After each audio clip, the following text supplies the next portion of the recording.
avec papa, celui-ci mormonne des choses incompréhensibles. Ou bien il hurle « Ovenako, tuko !» Alors maman renard dit « N'écris pas, Goupi. Papa a besoin de tranquillité. » Pourtant, c'est papa renard qui s'agite, pas Goupil. Goupil trouve cela très embêtant. Parfois, papa renard ne parle plus. Alors il est triste. Et Goupil, il voudrait bien s'occuper de lui. Madame Boxer dit « Papa renard a une araignée dans les bocals. » Mais après avoir vérifié les bocals dans les bouffées, Goupil répond « Ce n'est pas vrai. » Pour Goupil, c'était déjà bien assez compliqué comme ça. Voilà que Léo se comporte lui aussi de façon bizarre. Il ne veut plus jouer avec Goupil. Sans Léo, Mimi ne vient plus non plus. Léo dit que papa renard pourrait les manger. Mais c'est pas vrai. Ou peut-être que si. Parfois, Goupil aussi a un peu peur de son papa. Depuis quelque temps, la maman de Goupi se comporte elle aussi bizarrement. Un jour, elle dit « Papa dort ». Mais Goupi les voit dans les jardins. Il marche à reculons avec son manteau vert et un sac à provisions sur la tête. J'espère que Mimi et Léo ne vont pas voir ça. C'est gênant, pense Goupil. Goupil se sent tout seul. C'est tout ce qu'il fait. Il s'est construit un nouveau papa en carton et les colore à la peinture à l'eau. Goupil peut à nouveau rire et jouer avec son papa carton, presque comme avant. Et le nouveau papa carton a une bonne idée. Le papa carton dit « Monsieur Loup est dans les jardins. Il reçoit la visite de Madame Lièvre et de la petite Lily. Ils jouent au badminton. Viens, on va leur demander si tu peux jouer avec eux. On va leur dire que ton vrai papa est un peu bizarre. Et en ce moment, il a besoin de repos. » « Bien sûr que tu peux jouer avec nous, dit Monsieur Loup. Madame Lièvre, à son tour, l'invite gentiment. Tous les quatre, ils jouent ensemble jusqu'à l'heure du dîner. « Le dîner est prêt, dit la maman de Goupi par la fenêtre. Il y a de la salade de pommes de terre. Mais Goupi n'a pas du tout envie de manger de la salade de pommes de terre. Il préférait manger chez Monsieur Loup. « Aucun problème, dit Monsieur Loup. Chez nous, il y a de la pizza. » Après le dîner, Monsieur Loup dit rien. « Maintenant, il va falloir quand même que tu ailles dormir chez toi. » Madame Lièvre et Lily aussi rentrent chez elles. « Bonne nuit, Goupi, disent tous les trois. Mais Goupi ne passe pas une bonne nuit. Il a peur et il est triste. Il appelle Maman Renard auprès de lui. « Pourquoi papa est si bizarre ?» demande Goupi. « Et pourquoi il porte toujours ses manteaux verts? C'est à cause de moi ?» Maman Renard caresse les cheveux de Goupi. « Non, Goupi, ce n'est pas de ta faute. Papa est malade. Il est malade de la tête. C'est compliqué. Mais le docteur Hibou peut l'aider. Voilà pourquoi papa va aller à la clinique du docteur Hibou. »« C'est quoi une clinique ?» demande Goupi. « C'est un hôpital pour les gens qui ont une maladie comme papa. Papa va parler avec le docteur Hibou. Il va peut-être aussi prendre des médicaments. Il y restera un certain temps, dit Maman Renard. Mais nous pourrons aller les voir à la clinique. » « Est-ce que papa ne reviendra plus jamais ?»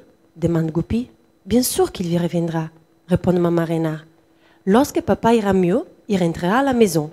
Alors, on fera un pique-nique dans les jardins avec tous tes amis, Léo, Mimi et Lily. Les parents pourront venir aussi. » « Mais Léo et Mimi ne veulent plus me voir, dit Goupi. « C'est vrai ?» demande Maman Renard. « Alors, il faut qu'on leur dise que papa porte parfois un horrible manteau vert, mais qu'il ne mange pas pour autant les enfants. D'ailleurs, pourquoi le ferait-il ?»« Oui, pourquoi le ferait-il ?» dit Goupi les riant, et en serrant très fort sa maman dans ses bras. Maman Renard donne un bisou à Goupil et lui dit « Maintenant, dors bien et rêve de notre pique-nique. »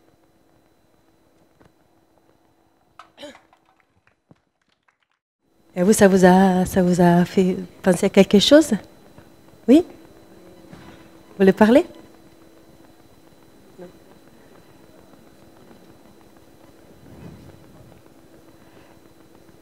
Elles avaient toutes les trois un petit peu la même. C'était un petit peu. Elles parlaient toutes un petit peu de la même chose, non? Vous ne trouvez pas? Oui. Tu veux dire quelque chose? Ben, ça parlait de plein de maladies et qu'il fallait prendre des médicaments. Et il y avait beaucoup de choses différentes.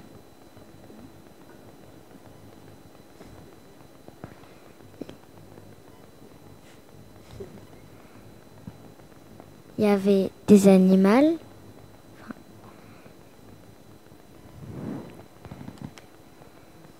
Il y avait... il y avait...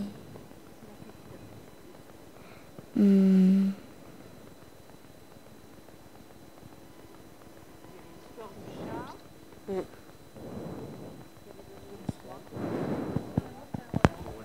y avait l'histoire du chat, l'histoire de l'ours et l'histoire du renard. J'ai bien aimé l'histoire du chat.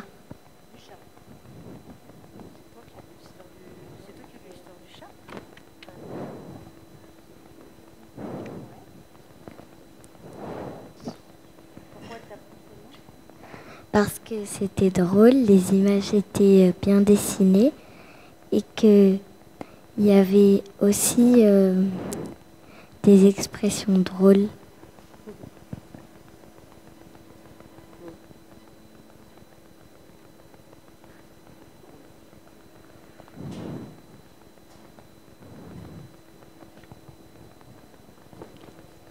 Et à vous, ça... Est-ce que c'est la première fois que vous avez écouté des histoires un peu comme ça sur... Vous avez déjà écouté des histoires sur des gens qui ont des fois des maladies, des manières différentes d'être?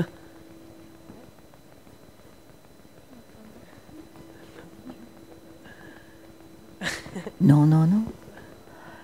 Alors les plus grands, peut-être, qu'ils auront moins peur de parler. Toi, tu as envie de dire quelque chose? Bon. Alors les plus grands, ces histoires, vous trouvez, est-ce que vous les liriez, vous, à vos enfants ou à vos petits-enfants déjà? Moi, je les ai trouvées touchantes pour parler de choses graves de façon pour les enfants, avec des images et tout ça. Et puis moi, ça m'a touchée parce que ça m'a ramené à mon enfance. Bon, je ne lisais pas des histoires de maladies, mais les contes, tout ça. Et je trouve que ce soit raconté comme ça, parce que vous les avez racontés avec une belle tonalité. Donc voilà, moi je trouvais ça bien et ça me plaît d'entendre les enfants expliquer comment ils l'ont vécu. Je pense aussi que ça peut aider des enfants qui ont des angoisses quand un de leurs parents ou de leurs proches est touché. Et ça permet en fait de dédramatiser. Alors selon les trois histoires, il peut y avoir plus ou moins de l'humour, plus ou moins de la couleur. La façon dont on le raconte aussi, bien sûr. On peut même imaginer rajouter une musique par derrière. Ouais, ça peut être vraiment très intéressant comme démarche pour aller vers l'acceptation, s'il peut y avoir acceptation quand ça se passe comme ça dans les familles. Et puis aussi repasser après le livre, le réouvrir, réinterroger, enfin réinterroger, peut-être pas, essayer de faire parler l'enfant, si on le connaît bien, les enfants. Il existe peut-être des histoires comme ça pour les adolescents. Parce que je pense que c'est encore plus complexe pour les adolescents, certainement. Quelqu'un veut le micro? Ah ben on a... Pourquoi dans deux histoires, eh ben, il y a des maladies?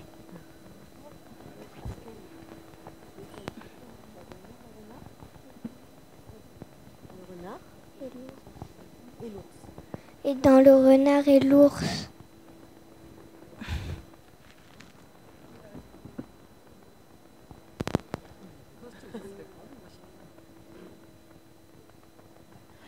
Eh bien, parce qu'en fait, ces livres, on les a choisis justement parce que dans chacune des histoires, le papa ou la maman, là, en l'occurrence, c'était deux papas et puis une chatte qui n'avait pas d'enfant, mais ça parlait de quelqu'un qui avait effectivement qui s'énerve à un moment donné, qui fait une crise, voilà, qu'on ne comprend pas ce qui lui arrive. Et en fait, on a choisi ces livres parce que ça permet justement de discuter de comment on fait. À un moment donné, il y a, je ne sais plus si c'est le petit renard ou la petite oursonne, mais qui dit mais c'est pas de ma faute. Hein.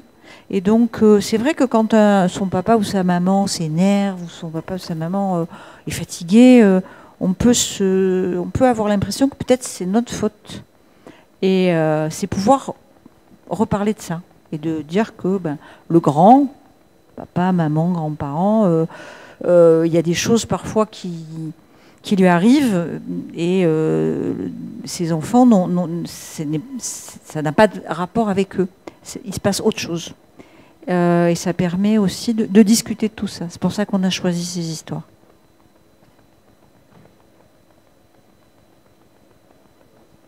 Peut-être pour répondre à votre question, oui, il y a des ouvrages pour les adolescents, pour les plus grands. Là, vous avez une superbe...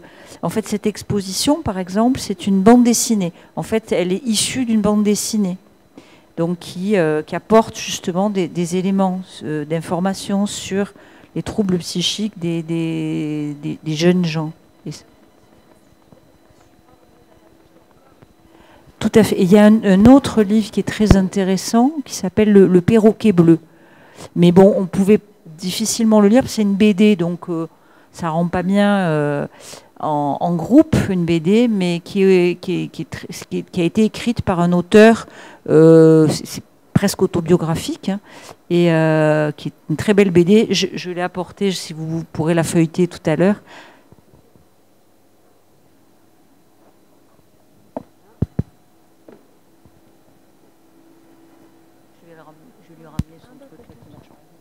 Cette BD dont vous parlez, elle a été donc conçue, créée avec qui, quoi? Cette bande dessinée, elle a été conçue par des usagers, des patients et des psychiatres et des psychologues d'un hôpital à Lyon. Et donc c'est une association de Paris, Schizo Oui, qui l'a réalisée. Et donc elle circule en France. Donc nous, Association Solidarité et Réhabilitation, on a demandé à pouvoir la voir. Donc elle est exposée ici, elle va être exposée à la Maison des Adolescents par la suite, et également au Centre Velten, au Centre Social Velten à la Porte d'Aix. Voilà, mais c'est une histoire vécue, réelle, d'un jeune photographe qui avait tout pour réussir et qui plonge petit à petit dans la démence, qui se fait hospitaliser, qui se fait soigner, et puis qui revit au bout de 3 ans après, qui reprend goût à la vie et qui repart.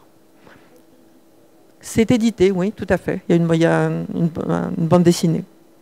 Voilà. Est-ce que j'ai répondu à votre question? Voilà. Mais c'est une histoire réelle.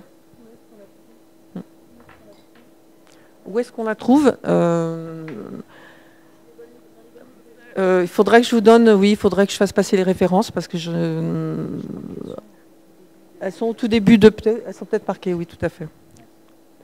Voilà. Et je crois qu'il y a une réédition qui est en cours parce qu'il y avait eu 1000 exemplaires de faits et ils ont été tous pas vendus mais donnés gratuitement. Donc j'en voulais avec l'exposition et nous n'avons pas pu en avoir. Ah, ça, je n'ai pas d'idée, mais je pense qu'entre le fait d'y penser, de le mettre en forme, je pense que c'est au moins un an et demi. Enfin, je pense. Hein. La réalisation, parce que c'était fait par des professionnels, mais pensé par des gens, par des bénévoles. Donc, c'est ce genre de projet qui prend bien 18 mois de réalisation, au moins. Voilà.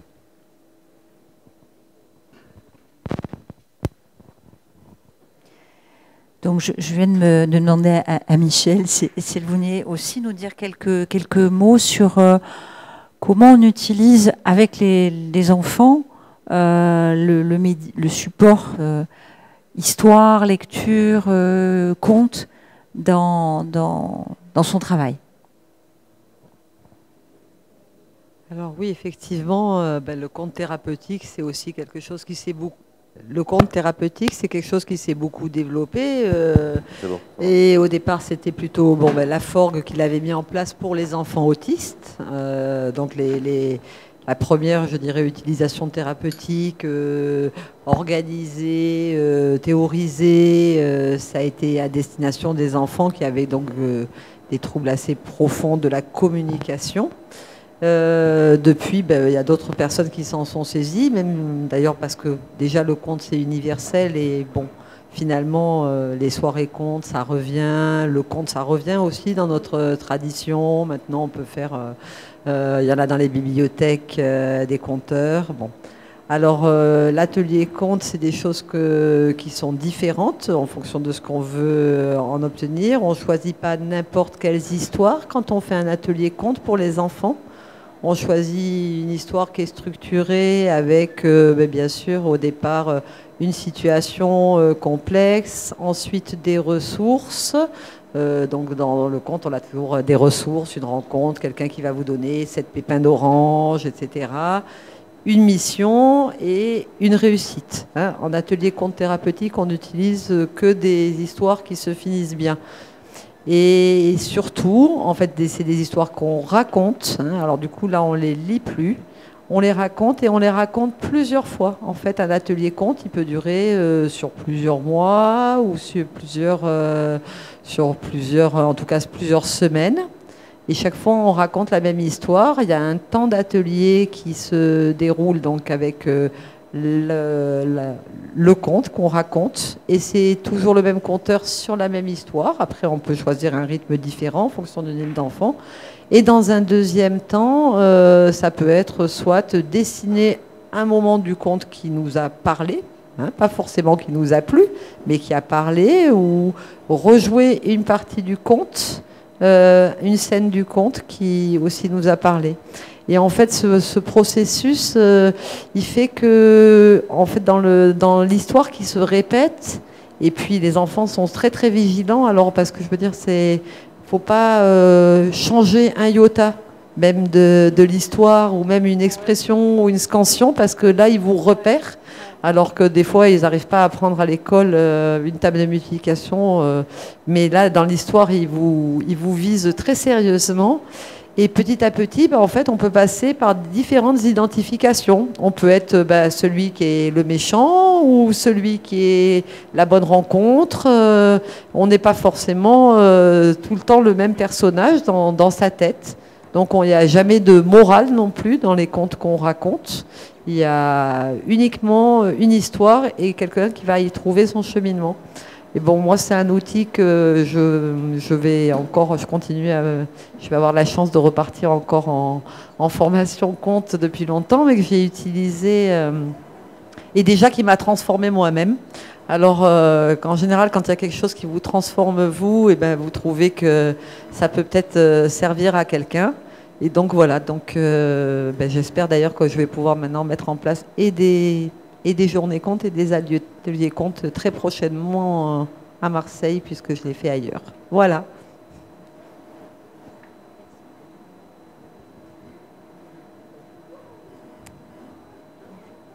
D'autres questions, réactions? Moi, ce que je peux dire, c'est que ces livres, j'en parle avec moi, je m'occupe de personnes ayant des troubles psychiques adultes. Pour un certain nombre, ils ont des enfants, ou des neveux, nièces, ou des petits-enfants, enfin voilà, selon les situations. Et je leur propose, s'ils le souhaitent, et on leur prête ces livres pour qu'ils puissent éventuellement pouvoir, ça leur facilite la possibilité d'aborder avec leur famille, les difficultés qu'ils rencontrent. C'est vrai que j'ai eu l'occasion, là, il y a quelques jours, de rencontrer une dame qui est la grand-mère. C'est-à-dire qu'en fait, c'est son enfant adulte qui a des troubles psychiques. En tant que grand-mère, elle s'occupe de son petit-fils. Et c'est très compliqué pour elle d'expliquer à son petit-fils, par moment, mais pourquoi papa il est méchant ? Mais vraiment, hein, exactement comme dans le livre, pourquoi papa il est méchant ? Et c'est douloureux pour elle, d'une part, de voir son petit-fils malheureux, mais aussi de savoir son fils malade et malheureux. Elle-même, elle est très malheureuse. Et elle est surtout très démunie, elle a beaucoup de mal. Et donc, on en a discuté, parce que c'était dans ces rencontres-là qu'on a depuis quelques jours, parce que depuis lundi, ça bouillonne, hein, les rencontres sur la semaine d'information santé mentale. Et tout de suite, je dis, mais voilà, c'est quelque chose qui est possible, qui peut vous aider à un moment donné, et qui peut vous aider. Et puis peut-être qu'à travers cette lecture, votre petit-fils, il va poser différemment la question. Lui aussi, ça va le faire réfléchir. Il y a des histoires identificatoires. Il y a plein de choses à travers cette lecture-là. Et c'est vraiment des outils qui peuvent aider. Voilà. Donc, c'est pour ça que nous, on les a. Alors, c'est pas fréquent, hein, cette utilisation, mais n'empêche que ça rend bien service et ça aide beaucoup. Moi, celle qui m'a le plus touchée, parce que j'ai découverte aujourd'hui, hein, celle-là, c'est celle de Goupil, surtout par rapport à la stigmatisation et au vécu des enfants par rapport à leurs petits camarades. Et ça m'a fait associer sur des enfants qui ont des mamans malades, qui peuvent soit aller à l'école le dimanche ou n'arrivent pas à se lever le matin et donc les amènent systématiquement à 9h. Et du coup, les conséquences que ça a, d'abord sur le regard des autres enfants qui voient bien que la maman est étrange, ou des choses comme ça, ou des parents aussi qui ont peur en fait finalement et du coup qui se tiennent à distance. Et vraiment, ça m'a beaucoup émue parce que ça correspond à des souffrances d'enfants qui ont des parents malades et qui, des fois, veulent aller à l'école tout seuls parce qu'ils veulent même plus que leur maman vienne les chercher. Enfin, de la honte, en fait, du sentiment de honte. Au-delà du sentiment d'incompréhension du regard de leurs camarades. Ça m'a bouleversée.